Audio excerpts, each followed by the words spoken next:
Hello everyone, good afternoon. Can you hear me? Yes, good afternoon, Hiren. Is the audio clear?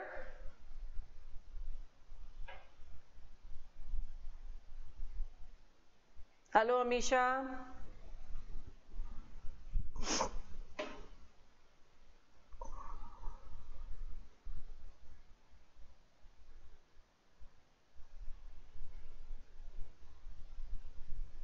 Is the audio clear? Priya? Hello?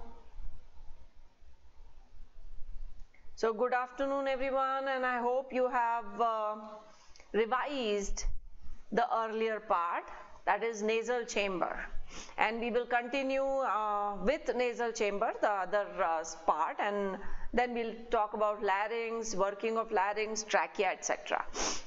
But let us wait for a couple of minutes maybe for everyone to join in. Amisha, I missed 2 of your live classes, ma'am, but have the backup ones. Doubt hai, okay. So you can ask the doubts, Amisha, as soon as we start, okay? So first thing first, we'll take the doubts and then we'll start with other things.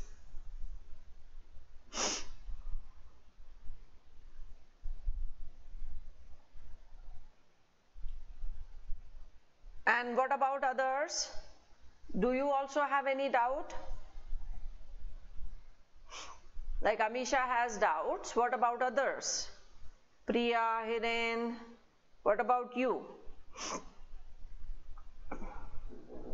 Is there any kind of confusion or is everything absolutely clear?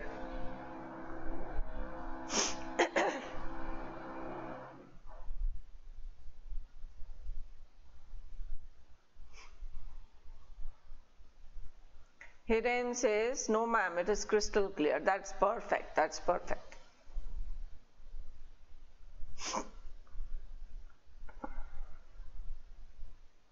So are you practicing biology regularly, like on a daily basis, and are you solving multiple choice questions based on the chapters that you're revising? And how many questions do you do on a daily basis?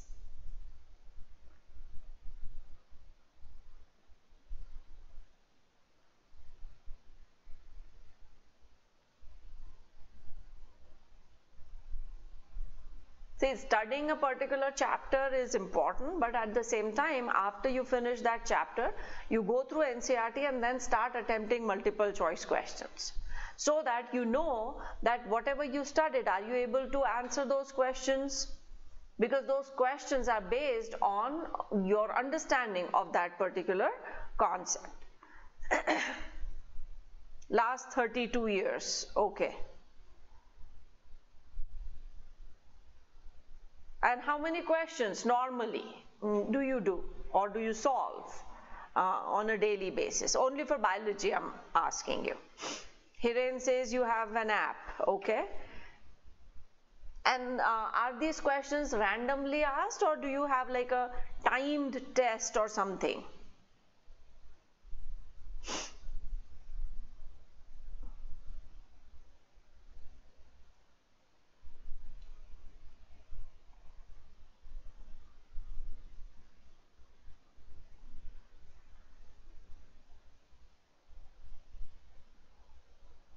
Yes, Reshma, good afternoon. So there are some students who are like from the special class are coming here. So we have a break of about 30 minutes and then that class gets over and this one starts.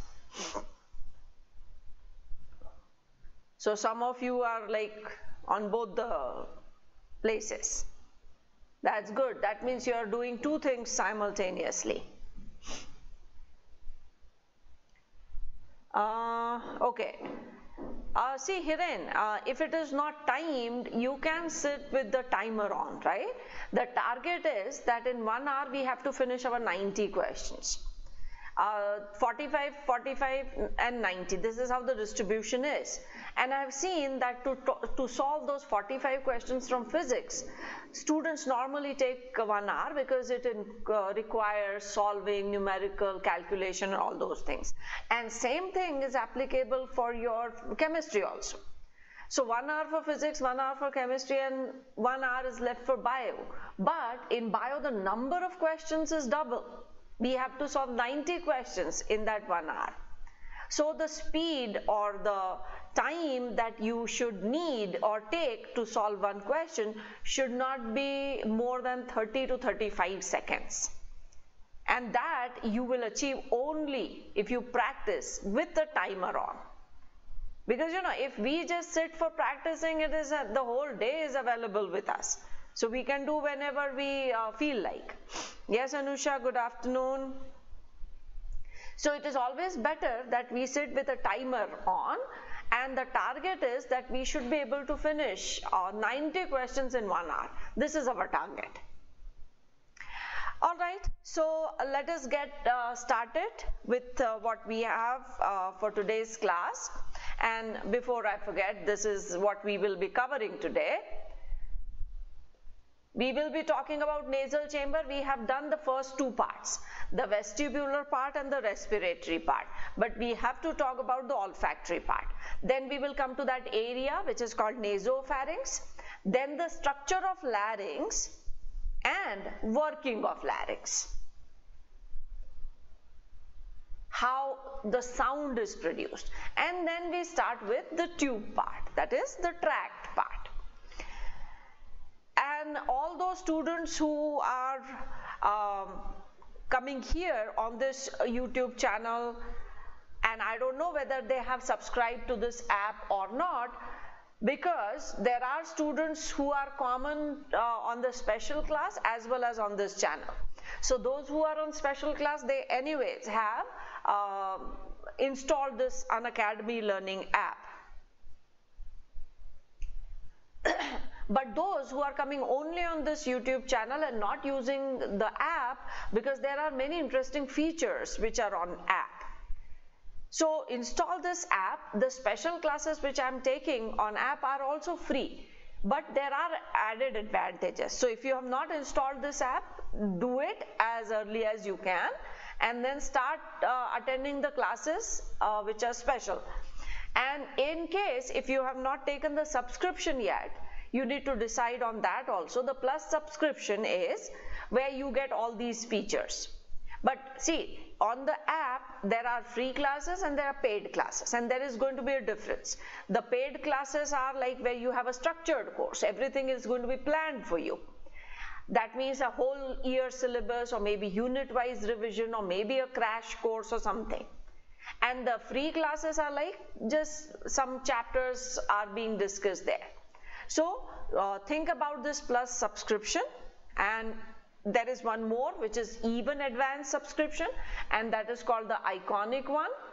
And this has again interesting features, and the best part is this test analysis, because as a student, where we are going wrong, that is the most important thing that we need to understand. Otherwise we keep committing the same mistakes. So this is just the comparison, and this is the subscription plan for plus. And I have told you earlier that if you go for a long-term plan, the benefits are more, and you can do a little bit of math here.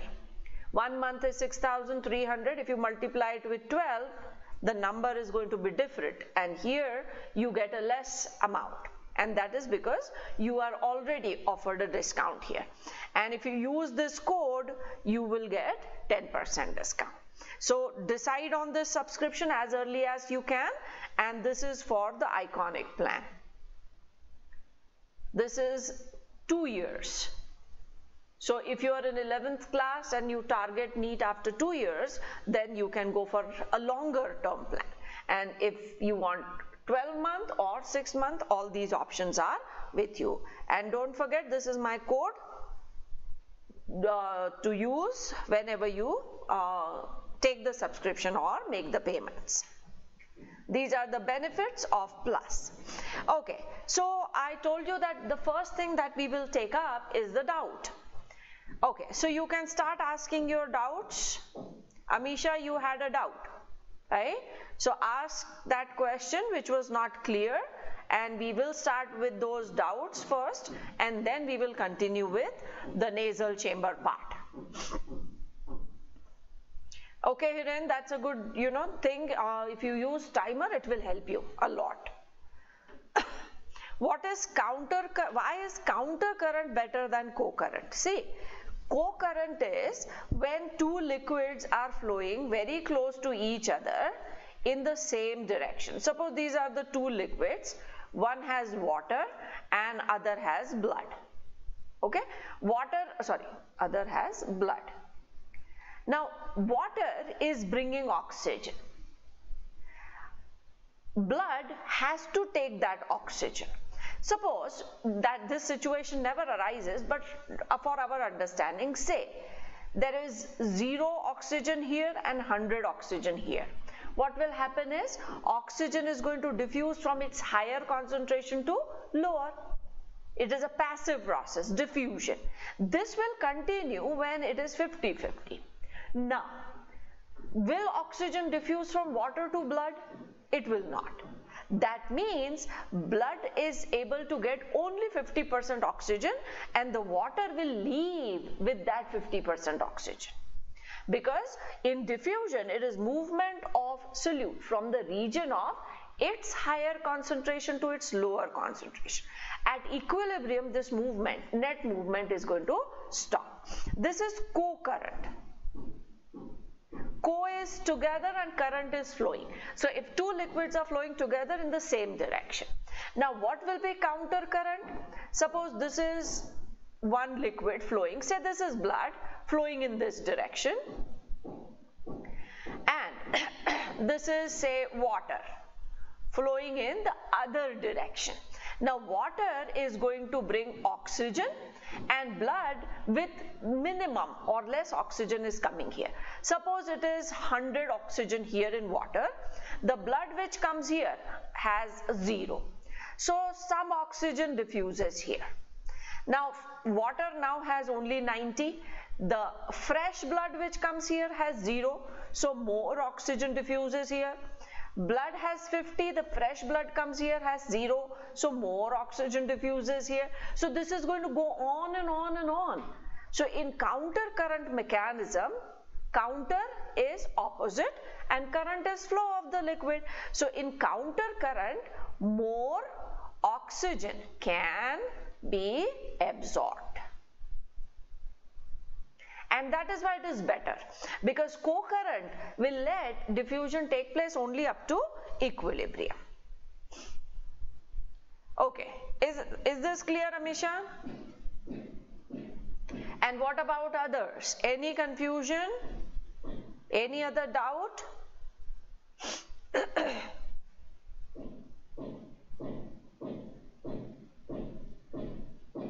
Rushi has also joined. Okay, so now let us just have a quick recap what we have done so far.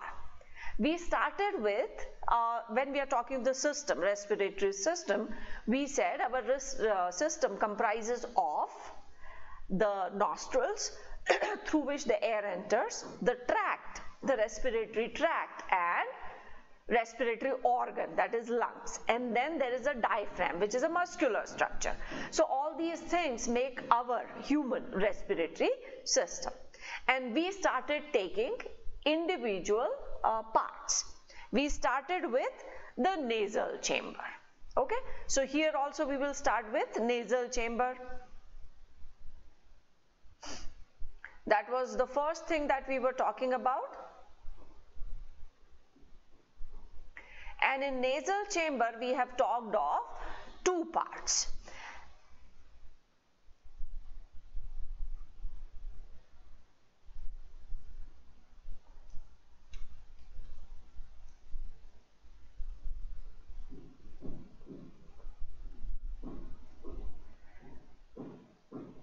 This is the roof of the buccal cavity, and here is this uvula, and this is our nasal chamber.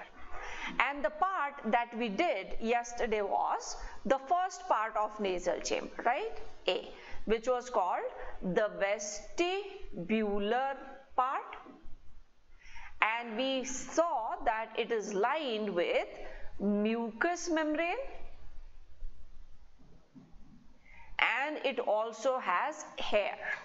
So what is the job of this particular chamber? That is filtration of air. That is the function which is done by the vestibular part. Now let us come to the next one, that also we have discussed. The next one was the respiratory part or chamber. It is lined with mucous membrane and highly vascular membrane. And what is the job that is done by respiratory chamber? Is regulation of temperature of the air that is inhaled. That is the job of the middle chamber. Now what we have done so far, that is what I'm going to do here. This is the vestibular part. It also has hair. So here there are hair also which help in filtration of air. Then the next layer is, or the next compartment is lined with the vascular part. So here the cells have mucous membrane and they are richly supplied with blood. So here it is all richly supplied with blood. This part we have already talked of. Now let us come to the third part, and that is known as the olfactory chamber or part, and it is lined with specialized sensory cells which are called olfactory cells.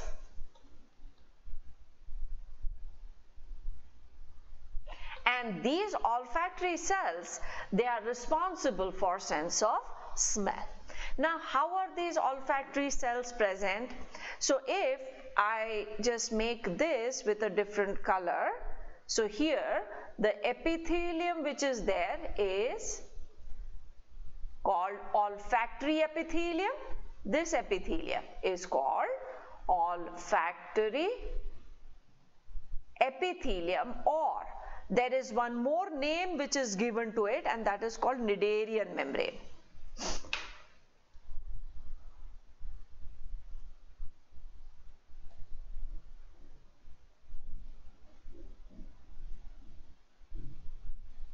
The spelling starts with SCH, but it is called Cnidarian membrane. So either you call it olfactory membrane or you call it Cnidarian membrane. Okay? Alright, so you were answering for the function of respiratory chamber, Amisha and Reshma. Okay. Now let me just give you how this Cnidarian membrane is. So the cells of this Cnidarian membrane, they are tall and columnar. So let me make these tall cells. These are tall columnar cells, and on the upper surface they have Stereocilia. Those who have attended my earlier classes and earlier chapters, now they know what is Stereocilia. Can anyone recall? Can anyone tell me? This hair-like structure is Stereocilia, and from the other end arises a nerve fiber, and all these nerve fibers, they join to form the olfactory nerve, or the first cranial nerve. Okay, so do you know or remember what are stereocilia? Okay, Anusha says taste bud, sensory cells. What exactly are stereocilia? What is pulmonary ventilation and alveolar ventilation? We will talk about this. The name says lyric world. Okay. We will talk about pulmonary and alveolar. It is basically how much air goes into the lung and how much air actually reaches up to the alveoli. We will take that up later on when we come to pulmonary air volumes and capacities. Anusha says they are not motile. Perfect. Stereocilia are non-motile cilia. So what are the motile ones known as? Can you recall the name? What are motile ones called? They are called kinocilia. Non-motile. Okay, motile cilia, the ones which move, they are called kinocilia. So kinocilia are present where something has to be moved, conducted. And non-motile cilia are present on the sensory cells. So these cells, these are sensory cells or the olfactory cells. Now we also know that in tall columnar cells, normally the nucleus is towards the lower side. Normally. Now between these tall cells, there should be some cells which would support these cells. So these cells which are here, they are supporting cells, non-sensory.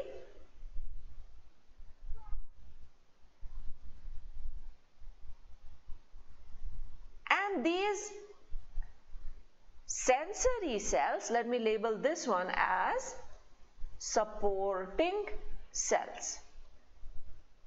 Now this epithelium, olfactory epithelium or cnidarian membrane, it is actually a pseudostratified epithelium.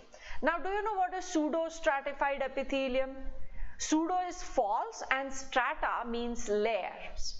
So now actually what happens is, suppose we are talking about these cells. Say this is one sensory cell and this is another sensory cell.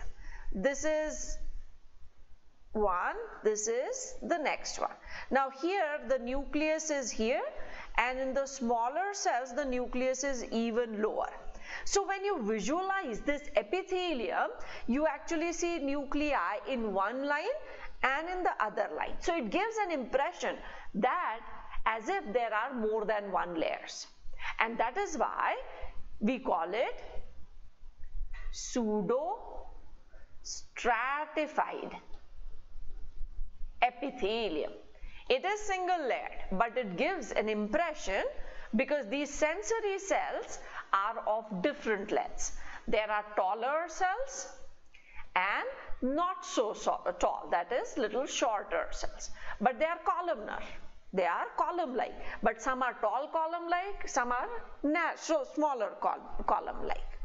Okay, so now here we are seeing two types of cells. Let me draw one more. Here we find some more cells. These are tiny cells and they are called the basal cells. Basal cells give rise to new olfactory cells. So olfactory cells have their life, and once these olfactory cells are lost, the new cells are produced by these basal cells. So basically these basal cells are acting as stem cells for the olfactory cells. So these are the stem cells for olfactory cells. Stem cells are the cells which give rise to a particular type of cells. Okay, sometimes you have heard the word totipotency. Totipotency is like one cell capable of giving rise to the whole organism. But if you're talking about stem cell, the stem cell is capable of giving rise to a particular tissue or organ. So now, are we clear of what exactly is this olfactory epithelium? Is the structure of olfactory epithelium clear? Nasal chamber, there are three parts: the vestibular, respiratory and olfactory.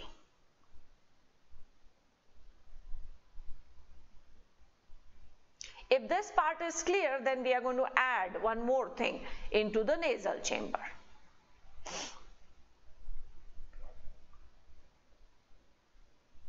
Okay. So let me know if this part is understood or not. Okay, everyone says it is clear. Now, in the nasal chamber, there are folds, and these folds are called concha. So let us name these conchae and then we will talk about these. The first is called superior concha, then there are lateral conchae or concha, and the third inferior concha. Have you heard of this word before, the concha, or they are also known as turbinals? We will write that other name also.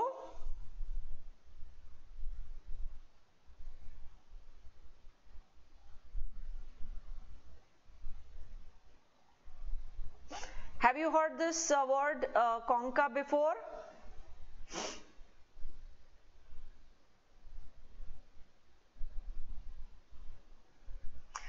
Which part of the nasal membrane swells during cold?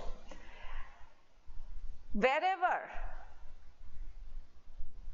or rhinitis. Okay, so wherever there is inflammation, wherever there is infection. So normally it is the mucous membrane which is more prone to infection.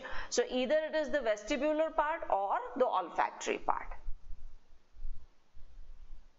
Okay, so everyone is saying that you have not heard of this concha. Concha or turbinal, I guess you have heard of this when you were talking about the facial bones. When we come to the skeletal system, at that time we will talk about a bone which is called concha or turbinal. Okay, anyways, so this superior concha is also known as nasoturbinal. So the questions are asked on both these names. So superior is nasoturbinal, inferior is maxilloturbinal.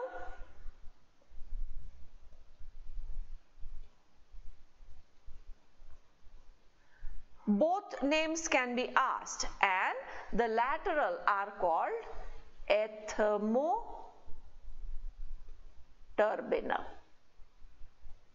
And these are folds of the membrane. Now, why do we need folds? Whenever there is a fold, that means the surface area is increased. If this is the surface area or this is the structure, then only this much surface area is available. Now in the same place, if there is a fold like this, then the surface area increases. That means the superior, inferior and lateral conchae would be helping in increasing the surface area. Okay, so superior concha, inferior concha. So inferior and lateral are found in respiratory chamber.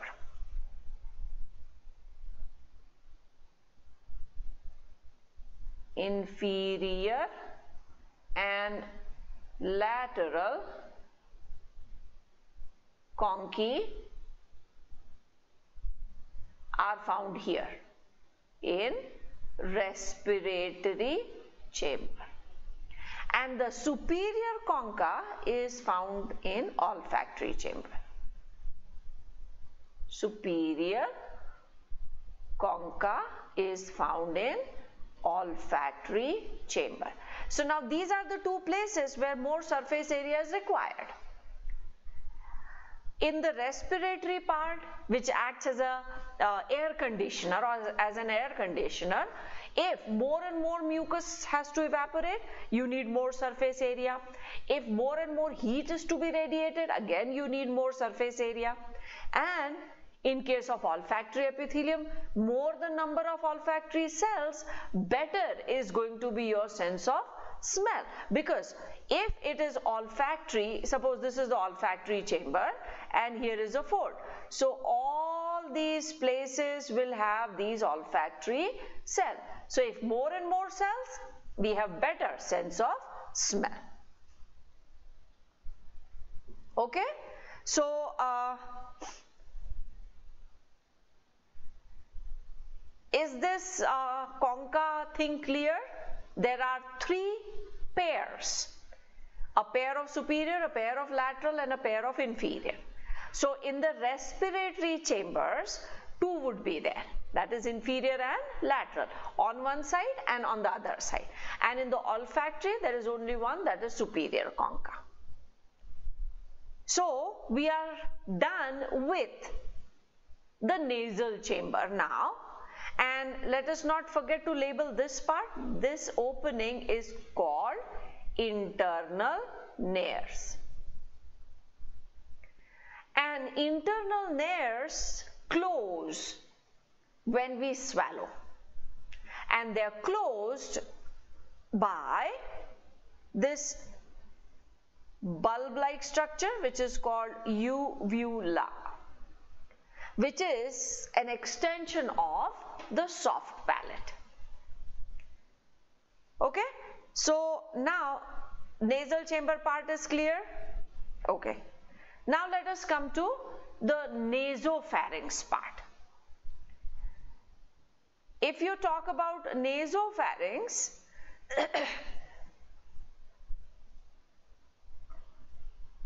then which part is nasopharynx?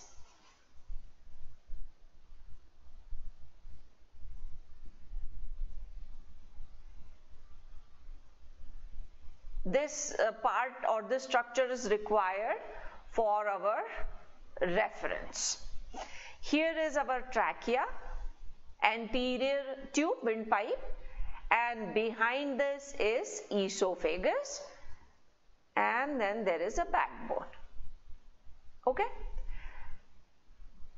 So the air that we breathe in ultimately enters through the external nares. From here the air enters, then through internal nares it comes into this region. And yesterday when we were talking about this, we said there is a funnel like part, and this funnel like part is, or the region is called pharynx. The part of pharynx which is closer to the internal nares is called nasopharynx.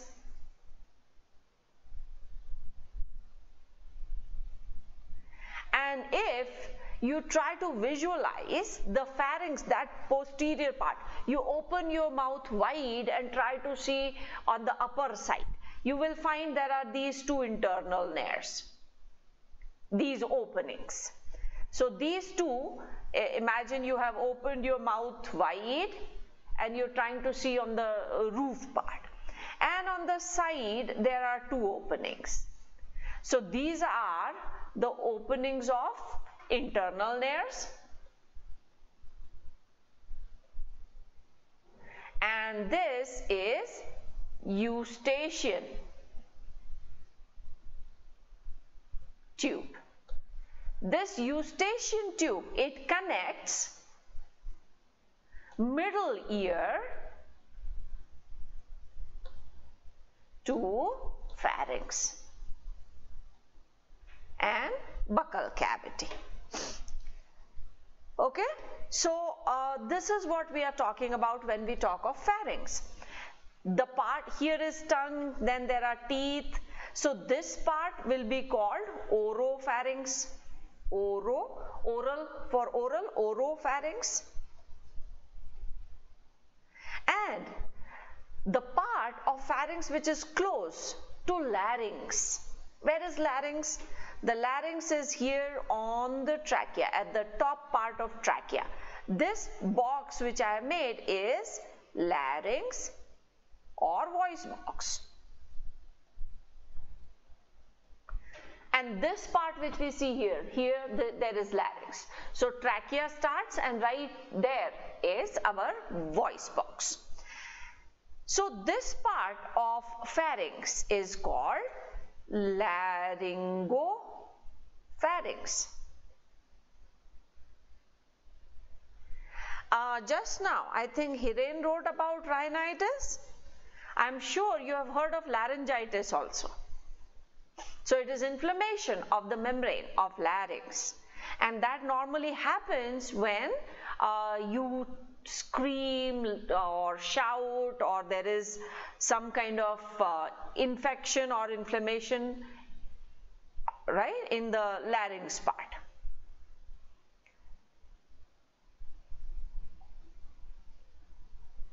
Amisha is asking, conca ka kaam kya hai? It is just increasing the surface area because it's a fold. Like in intestine, we have villi and microvilli. What is the function of that fold?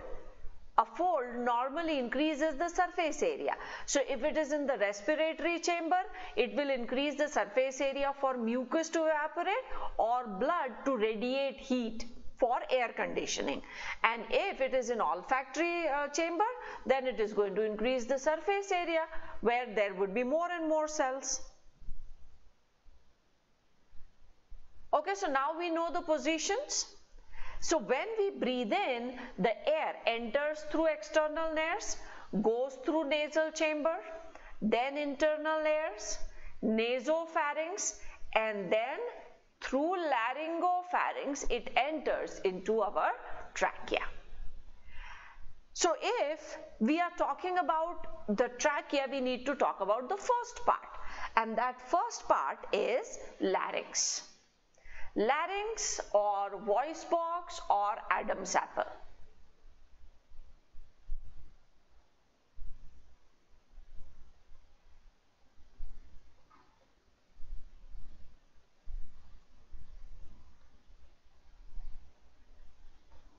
Why is it called voice box? Because this is the structure which helps in production of sound or voice. And why is it called Adam's apple? The reason is a story. There's no scientific background to it, but there's a story that when God created Adam and Eve, God gave an apple to Adam and said, don't eat it. But Adam was feeling hungry, and after some time he ate it. So as soon as he was trying to swallow it, Eve told him that you were not supposed to eat that apple. So he kept it in his throat, and that's why there is a bulgy part which is seen. So Adam's apple is actually name of the voice box given to the voice box in males.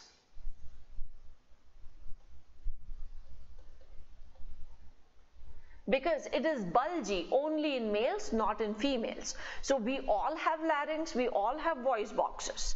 But in case of males, it is bulging. And that is why in case of males, you use the word Adam's apple. Yeah, he ate it. And Eve reminded that don't eat it, so he just kept it in his throat. These are stories which are there, but as there is no scientific proof, we have to just take it as a story. And that's how this name, Adam's apple, and that's why you call it this, Adam's apple, only in males, because Adam ate that apple. All right, so this is the reason for these names. Now larynx is, where is it present? Top of trachea. Top in the sense, if this is the tube, the trachea, it is like right here. So if suppose this is the trachea, then this part is larynx. It is made up of 3 cartilages. 3 types, I should say, 3 types of cartilages. Which are these cartilages? 1 cricoid cartilage, 1 thyroid cartilage, and 2 arytenoid cartilage. So total number of cartilages are 4, but the types are 3. Amisha is saying that it could be a myth also. See, we don't know from where these stories started, but because as science students, we believe that life originated in water, and we study it in our syllabus, that how life originated, probionts were formed, eobionts were formed, coacervates were formed. This is how slowly the life was formed and evolved. But there is a theory of evolution of or origin of life, which is the theory of special creation. And this special creation theory says that God created life and kept it on the land or on earth in the form it is right now. So there are all these stories, and this is all religious belief, but there is no scientific proof to it. And at the same time, there is nothing which is telling us that this is not possible. So that is why we just read it, because it is just a theory. So we will talk about all these theories of special creation and all those things when we come to origin of life chapter. So now these 3 types of cartilages, cricoid, thyroid and arytenoid, how are they arranged to form this larynx? This cricoid cartilage is a ring-like cartilage and makes the base of larynx. It makes the base of the larynx. Thyroid is C-shaped, or sometimes it is written as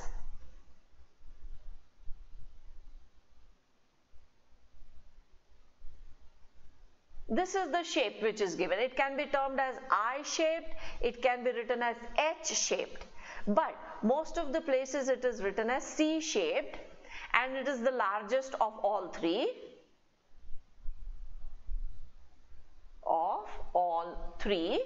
Cartilages, and it supports the front and the sides of larynx. And arytenoid cartilages, these are the smallest of 3. They are conical or pyramid-like, pyramid-shaped, and they support the side and back. Support side and back.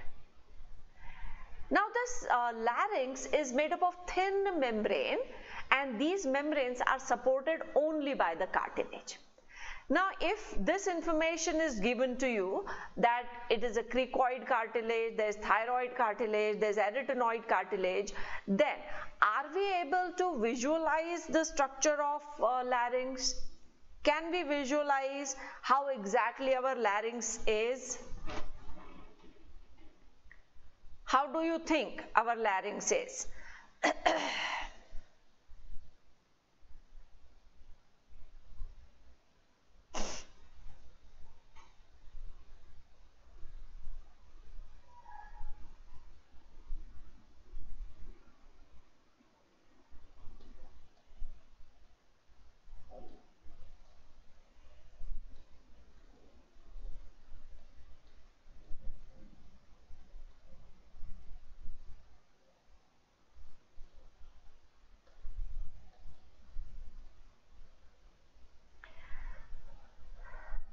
Okay, herein says a bit but not very clear. See, I'm going to attempt to explain it to you using a small piece of paper. You'll have to visualize that there is a cartilage which is ring-like. And you are seeing only a part, the front part of it. Okay?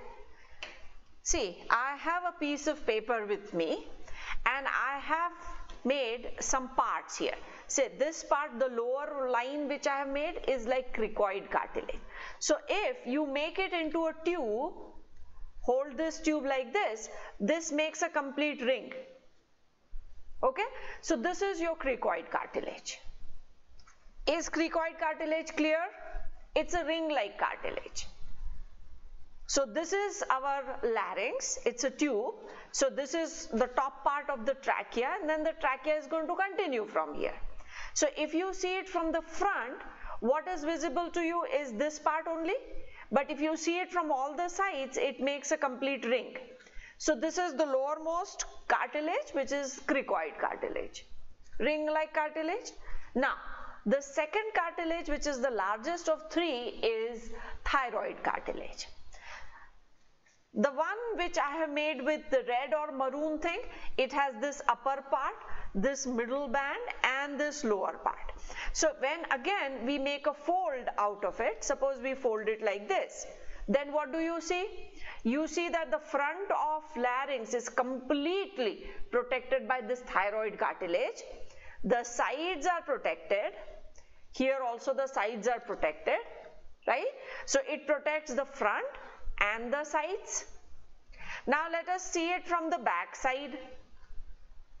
There are these two tiny pyramid shaped cartilages and they protect little bit of side and the posterior part of our larynx. Clear?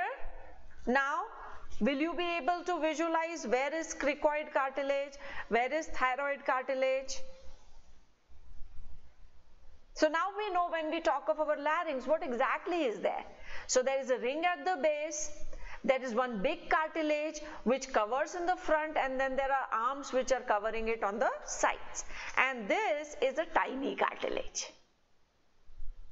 Okay? Now, this cartilage in the front which we see is the thyroid cartilage. And in case of males, this thyroid cartilage shows a bulge. It is little more grown. So you have to imagine if this thing comes out like this. So if this part bulges out, then that bulge is seen here and that is what is called Adam's apple. Now, where are the vocal cords? Because this is voice box and the sound is produced here. When we speak, this is how the voice is produced. This is how, or this structure is the one which is helping in production of sound or voice. So where are the vocal cords?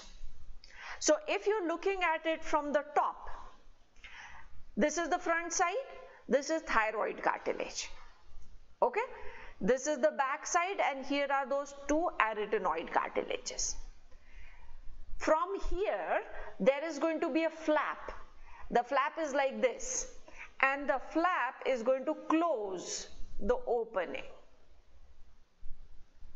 Okay? So now I'm going to try and draw that for you so that you are able to visualize.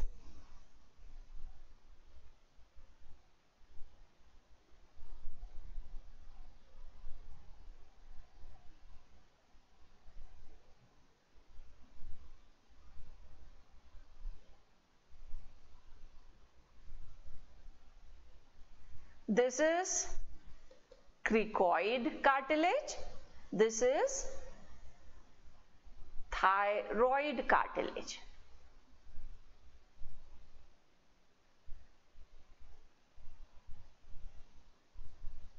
Okay? Now, from this point, from here, there is going to be a flap. And the flap, there are two flaps, yes. And these flaps actually, this flap is going to close like this. And this flap which I have drawn is epiglottis. So if I show you a top view, if we are trying to see from the top, then how is it going to look? So this is the top, that is thyroid cartilage. And from the anterior side, there is this flap, and this flap is of this shape. Okay? Now, let me draw one more thing for you here.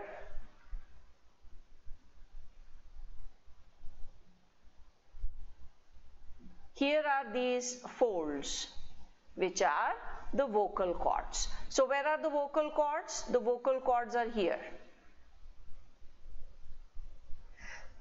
So vocal cords are membranous folds, and they are present between thyroid and posterior side is arytenoid. Folds present between thyroid cartilage and arytenoid cartilage.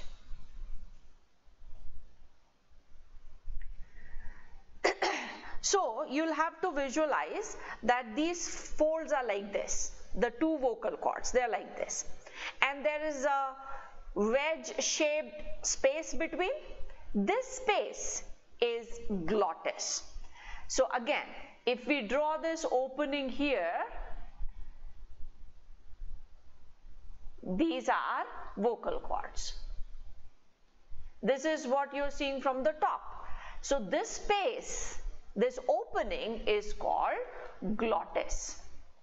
And what is that structure which closes this glottis? Is the epiglottis. So here only we have drawn this fold which is closing this. And epiglottis is extension of anterior part of thyroid. So from anterior part of thyroid. So now if you visualize, again coming back to the same thing that we made, the cartilage which is seen in the front is thyroid, right? So from the anterior part there will be a fold which is going to close like this, and on either side there are going to be vocal cords. So here is going to be one vocal cord, here is going to be one vocal cord, and between these two vocal cords the space which is there is glottis, and this glottis will be closed by a flap. That flap is called epiglottis.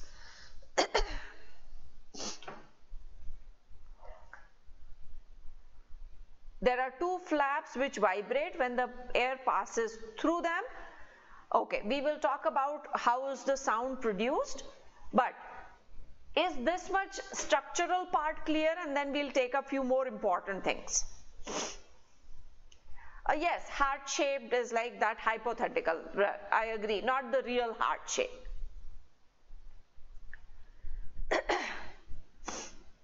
Okay, now if this is clear, then let us talk about what is the vocal cord membrane covered with, or what is it made up of.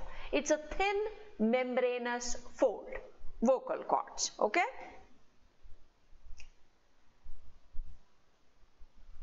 Vocal cords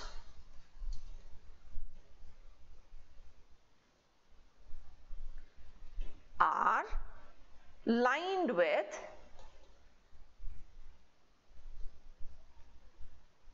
stratified squamous epithelium.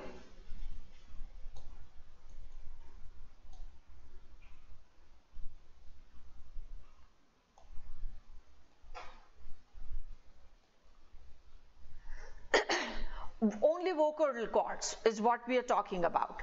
So vocal cords are lined with stratified squamous epithelium. Squamous epithelium is when the cells are flat cells. But stratified means the cells are in layers. So there are multiple layers of flat cells. Then that epithelium is called stratified squamous epithelium.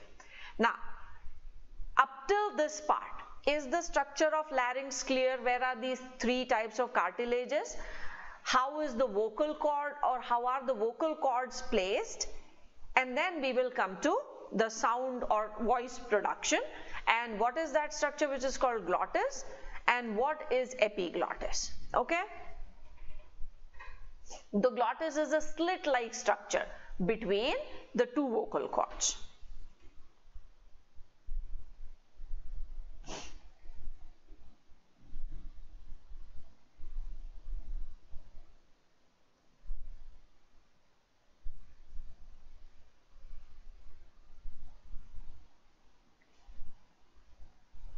If this is clear, then we'll have a comparison between vocal cords in males and females. In males, the vocal cords are longer.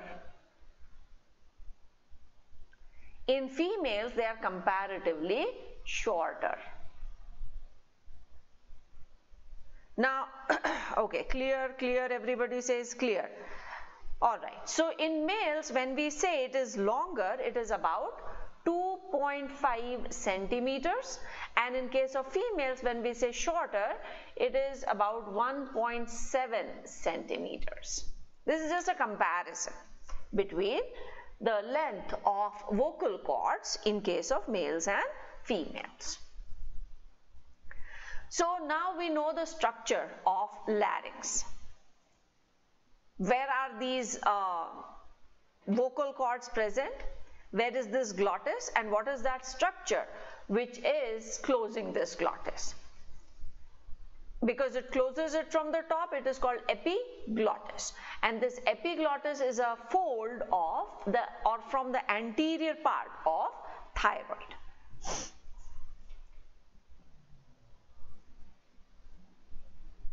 Okay? So this shape also you now know of epiglottis. We can call it, it is a bilobed cartilaginous structure, that is epiglottis, and it is extension of the anterior part of thyroid cartilage. If this is clear, then we will come to the mechanism or working of larynx. Is this part clear? When is sound produced? Is it during exhalation or inhalation?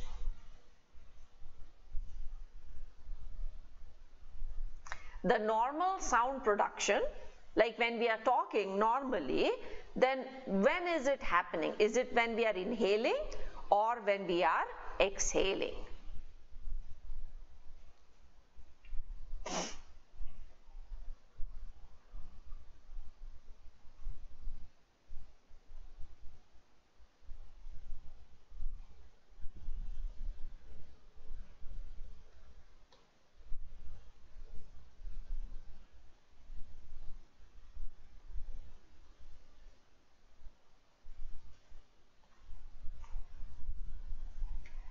Amisha says inhaling and Hiren says exhaling. Yeah, you're sitting in your house. Try to say something while you're inhaling and try to say something when you're exhaling, and tell me which is the normal one. Is it normal during inhalation or exhalation?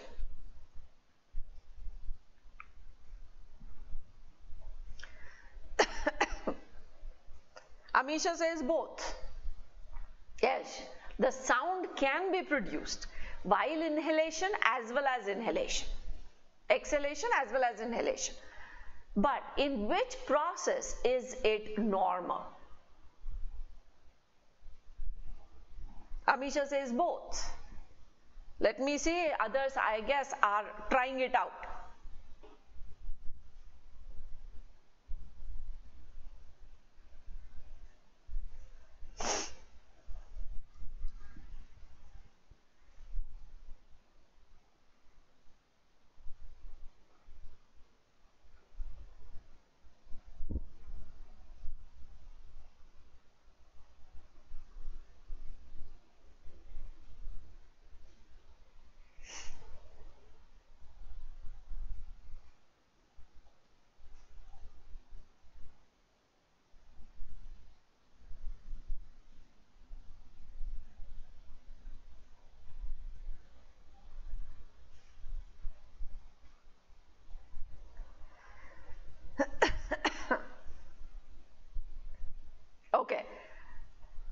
everyone tried.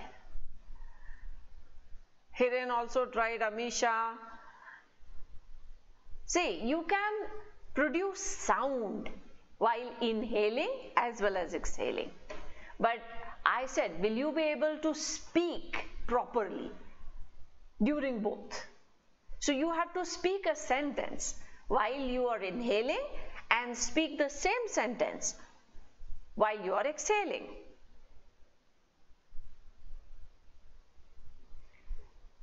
During inhalation, the vocal cords are relaxed.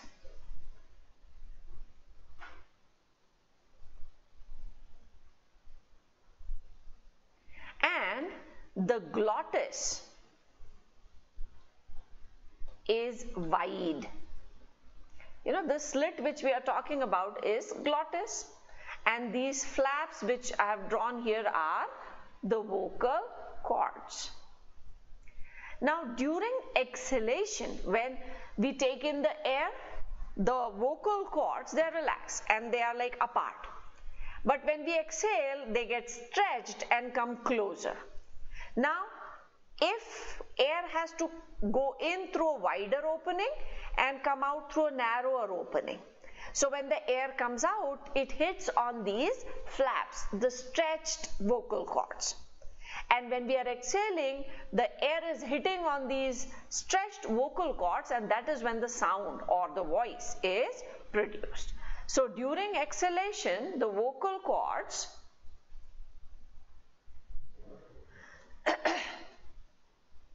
stretch and the glottis becomes narrower.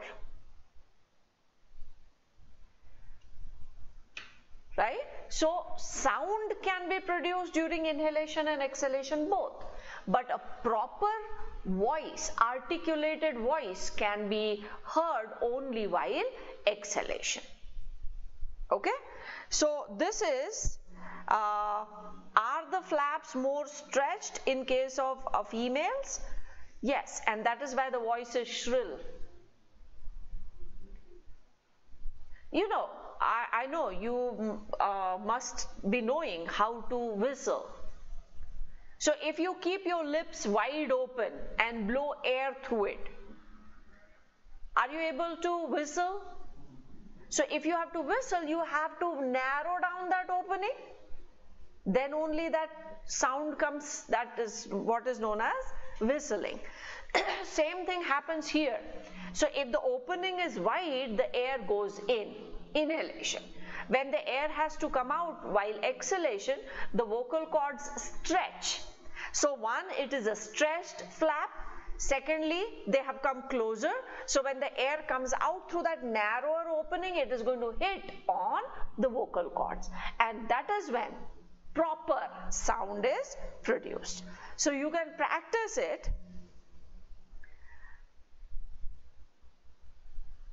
Saying a particular sentence. The sound production is different. You can just make a sound. That is different. But the sentence, like if you're talking, try talking while you're inhaling and try talking while you're exhaling. So it is going to be normal while you exhale. Okay, so this is how our larynx, it works. So structure of larynx or voice box is clear, working is also clear. Okay, so any confusion in this? Otherwise we will start with trachea. You can ask your doubts if you have any.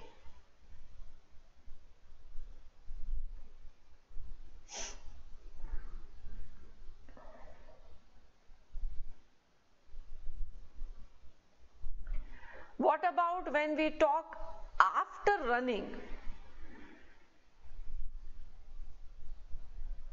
What happens when you talk after running?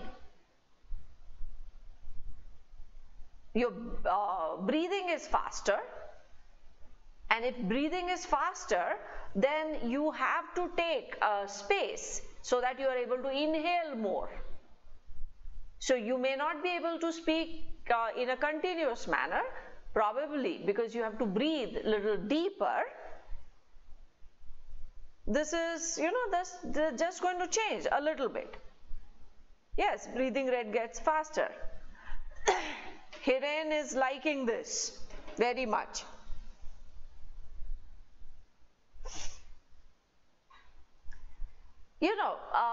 These things actually, when we sit across, like if you were in front of me, I would have actually made you speak certain things using, inhalation and exhalation. And then once you do it practically, then it becomes sort of absolutely clear. Here what I'm doing is like I'm telling you do this and then experience it on your own.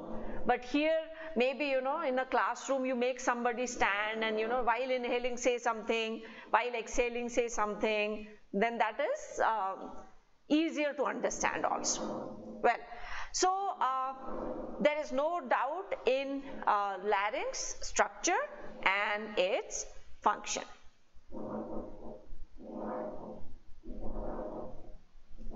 So ma'am, once shall we do meeting on Zoom or Google for 5 minutes for this? You can do it at your home. Maybe later on, if the classes are conducted in such a manner that I am able to see you as you are able to see me, maybe we will be able to do this. Yes, hopefully we should be able to do this thing. Till that time, this is how we are going to study.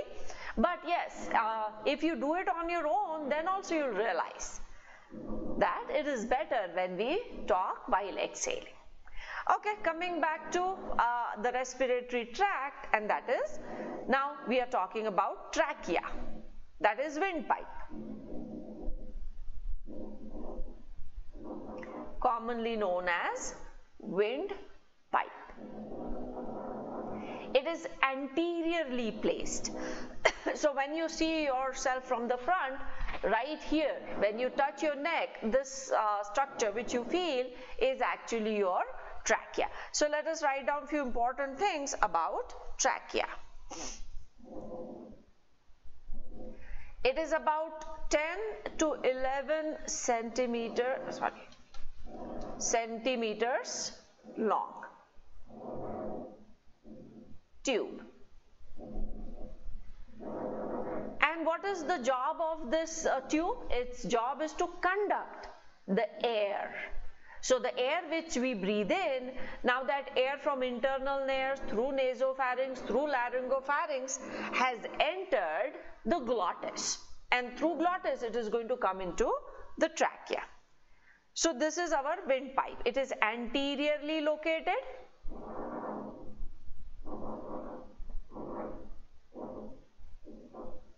And it is supported by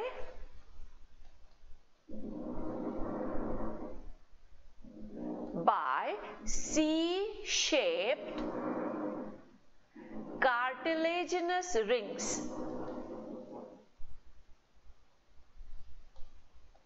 Now, we all know that our trachea is supported by cartilaginous rings. And what is the function? These rings prevent this pipe from collapsing. So it is supported by cartilaginous rings which prevent it from collapsing. Now a question might arise, why these rings are C-shaped? Why not a complete ring? And what is this ring made up of? Which cartilage is it made up of? So this C-shaped ring, C-shaped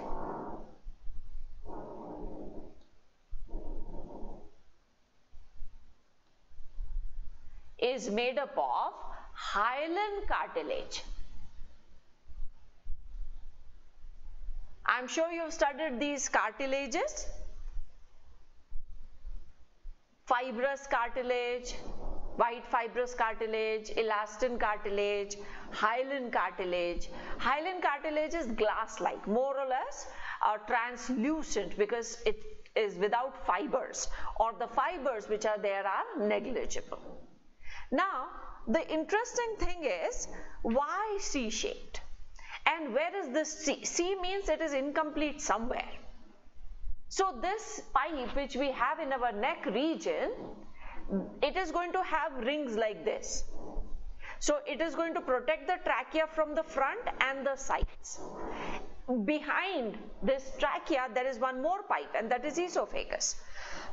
So if you are able to recall this face which we made, this is trachea, then there is esophagus, and here at the back of our neck there is vertebral column. So here there is a bony support from the back side, from the posterior side. Then here there is support of esophagus also. There is no support from the front, and that is why the cartilaginous rings are like this. They are arranged in this manner, C-shaped. So if you make the trachea like this is the anterior view which you are seeing it from the front, you will find that the cartilage is like this. So anteriorly it is protecting the trachea completely, it is posteriorly incomplete.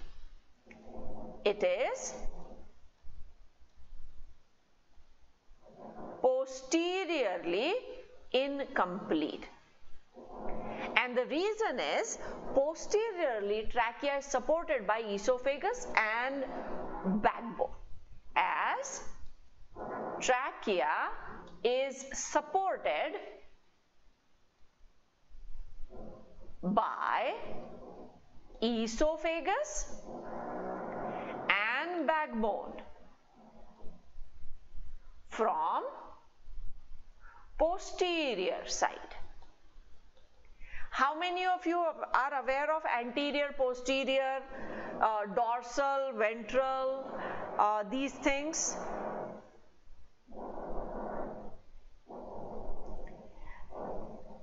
Complete rings may cause irritation to the esophagus. Not really, but why would you need a ring when there is support from the back side? It is to provide support so that it is supported. But if you have a strong support from the posterior side, why do you need a complete ring? Okay? So, is this much part on trachea clear?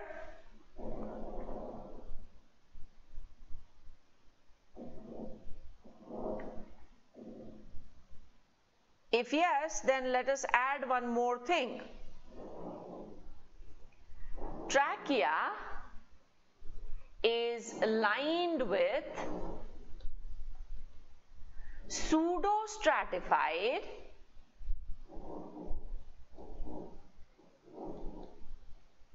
ciliated epithelium.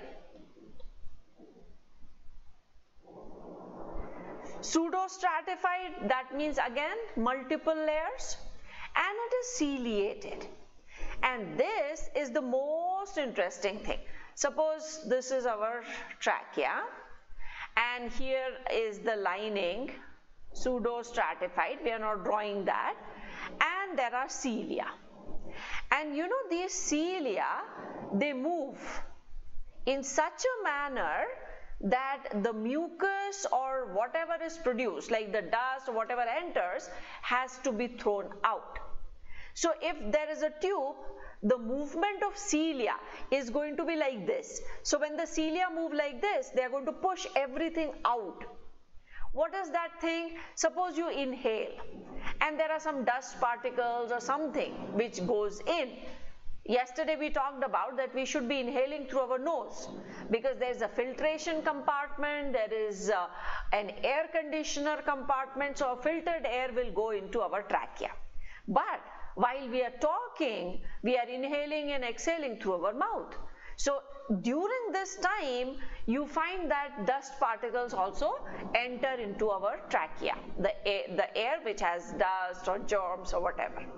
Now, this complete trachea is also lined with a thin layer of mucus. Here there is mucus also, and if a dust particle comes in and sticks to this mucus, this dust particle with that mucus should be thrown out. So the movement of cilia is such that all that should come out and that is why you do like this. What is this? You're trying to bring that mucus out, which is helped by these cilia. So these cilia help to remove particles along with mucus.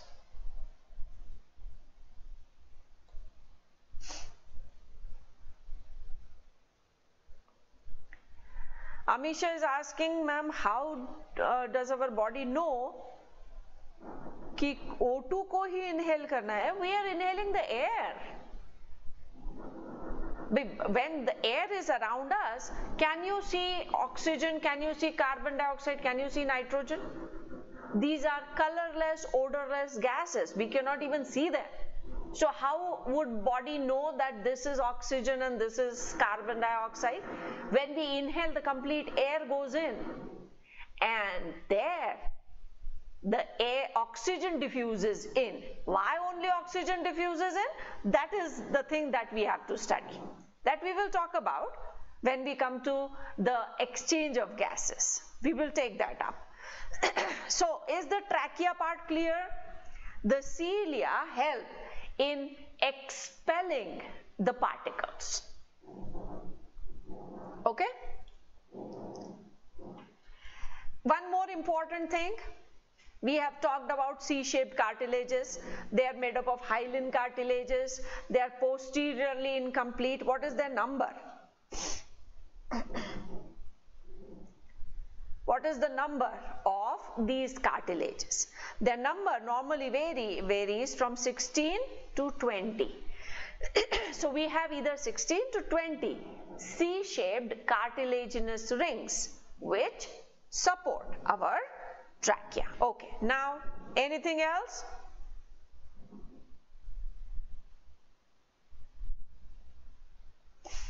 Anything that is not clear about this trachea?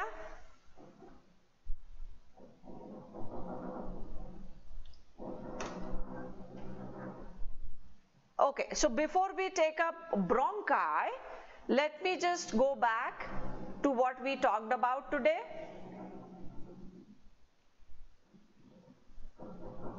Okay, we started with nasal chamber. The two parts we have already done. Yesterday we finished vestibular part and the respiratory part. Today we talked about olfactory part in detail.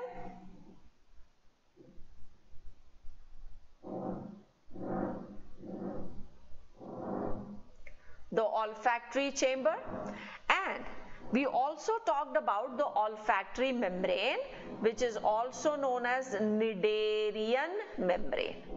Very important name, and it is a pseudostratified epithelium. All those cells which are olfactory cells, they have stereocilia at the top, and from the lower end nerve arises, and all these nerve fibers join to form the first cranial nerve, that is olfactory nerve. There are three folds in each nasal chamber: superior concha, lateral concha and inferior concha, and all of them have one more name each.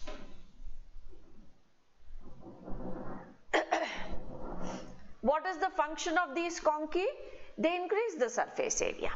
So respiratory chamber has two, inferior and lateral, and olfactory has only one, that is superior concha.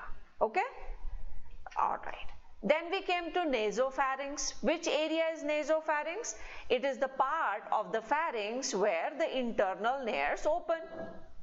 So this is nasopharynx. So pharynx is a funnel shaped area, and depending upon which opening is there, we call it nasopharynx, oropharynx or laryngopharynx. So in the nasopharynx part, there are two pairs of openings, one pair of internal nerves and one pair of eustachian tubes. These eustachian tubes, they actually connect the middle ear to our pharynx or buccal cavity. And then we came to our voice box or larynx, and our voice box has three types of cartilages, 4 in number, one cricoid, one thyroid and 2 arytenoid. Location we have already seen using that paper tube. So any confusion in the structure of larynx? And the vocal cords are stretched between thyroid and arytenoid. We have written it. The vocal cords are membranous folds present between thyroid and arytenoid cartilages. So their location is also asked. Between which cartilage are these folds stretched? The opening between the vocal cords is called glottis. It is a slit-like opening. And how is it closed? It is closed by epiglottis. What is epiglottis? It's a bilobed cartilaginous structure or a fold which arises from anterior part of thyroid. Why is glottis, or why should glottis be closed, or when should it be closed? It is closed when we swallow, and it is closed so that the food doesn't enter into our respiratory tract. Okay, Anusha, Hiren, Shruti, they say there is no doubt, everything is clear. Very good. Then we came to working. During inhalation, the vocal cords are relaxed, and because they are relaxed, the middle space, the slit, that is glottis, is wide open, and the air can go into the trachea. But when we are exhaling, the vocal cords get stretched, and when they stretch, they come closer. So the space, the slit between the two, which is called glottis, is narrower, and that is when we are talking or the proper voice is produced. So this is how our larynx, the larynx works. And then we came to the windpipe. Windpipe is trachea, about 10 to 11 centimeters. And where is it located? It is anterior to esophagus. So here you can also write that it is anterior to esophagus, and that is why we say that it is posteriorly supported by esophagus as well as backbone. And to prevent it from collapsing, C-shaped cartilaginous rings are present. It is made up of hyaline cartilage, these rings, and their number is 16 to 20. Complete trachea is lined with pseudostratified. Stratified means multiple layered, but it is pseudo. That means it is single layered, but it appears multiple layered. And ciliated epithelium. Cilia are present. The cilia beat in the opposite direction so that the particles can be thrown out. And this is just our defense mechanism. So if a dust particle or some germs have entered in our trachea, which normally happens when we breathe through our mouth, then that mucus has to be expelled.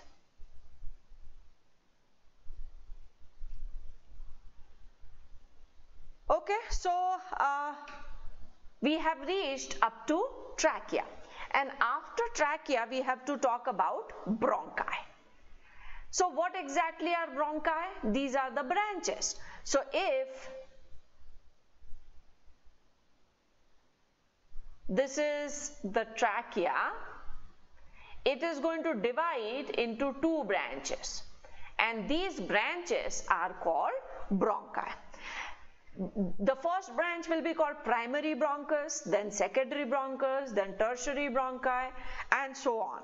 So we will go up to alveoli, and that is called the intercom.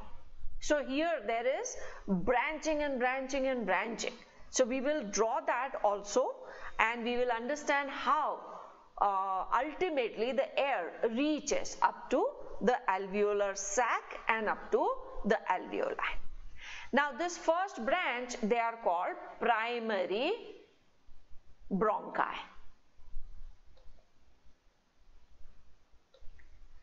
We will compare the left and the right bronchus also. This comparison we will do tomorrow.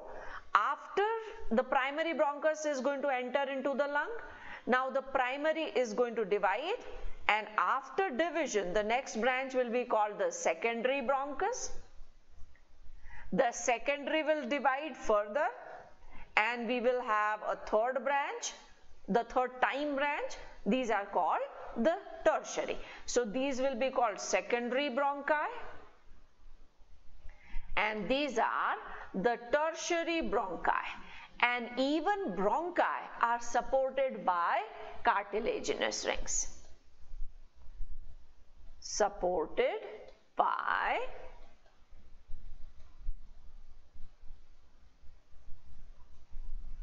cartilaginous rings. Again, the purpose is to prevent these tubes from collapsing. So we will take up bronchi in detail in the next class. Whatever we did today, is everything absolutely clear? Because if we know the system, then its working is going to become easier for us.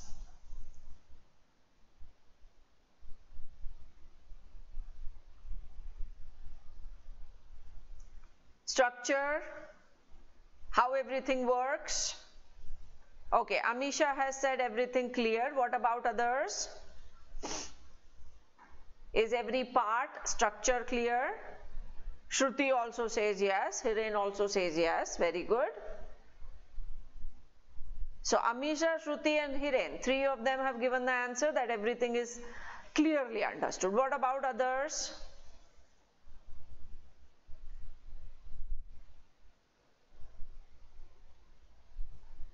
Anusha says yes. Now, what you need to do is whatever we have studied, and as you say you have understood everything clearly.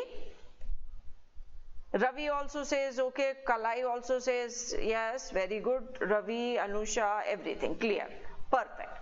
So now as you all are saying that everything is clear, what you need to do is you read this much part from NCERT.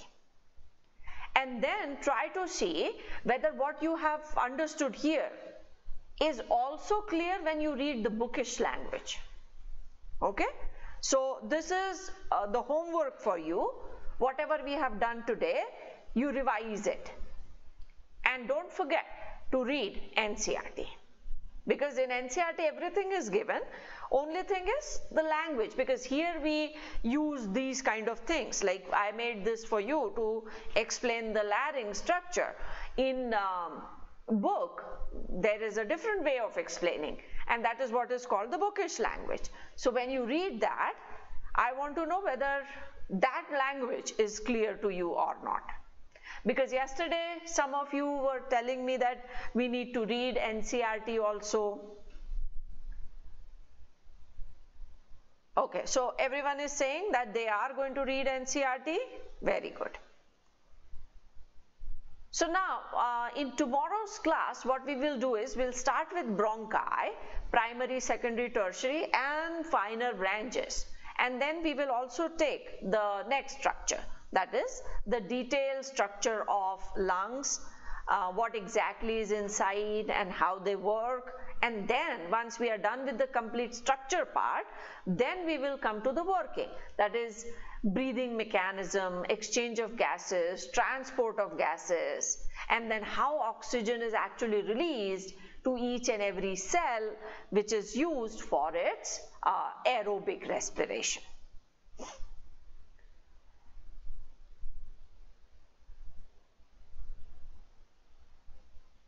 All right, so this is what I had planned for today's class, and I'm happy that all of you say that you have understood it very, very clearly.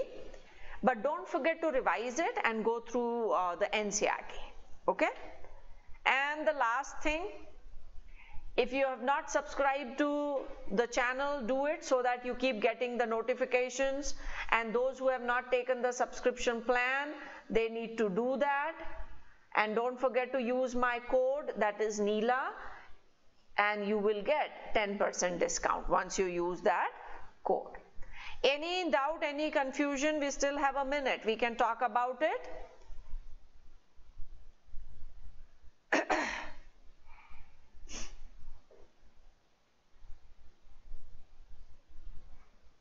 Amisha, you like this? Very good, I'm so happy. Surendra, hello. Did you attend the complete class today, Suren?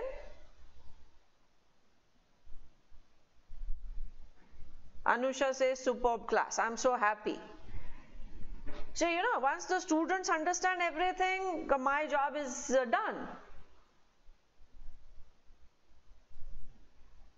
Now, the acid test is going to be after the test. So, in the class you say you understand it, but you should be able to score full then whenever we have a test on this chapter. So, as soon as we finish this chapter, we are going to have a quiz. So, you start preparing for that quiz also. Okay, so as no one has any doubt, so we'll call it a day, and I'll see you tomorrow. So till tomorrow, take care and keep reading NCERT.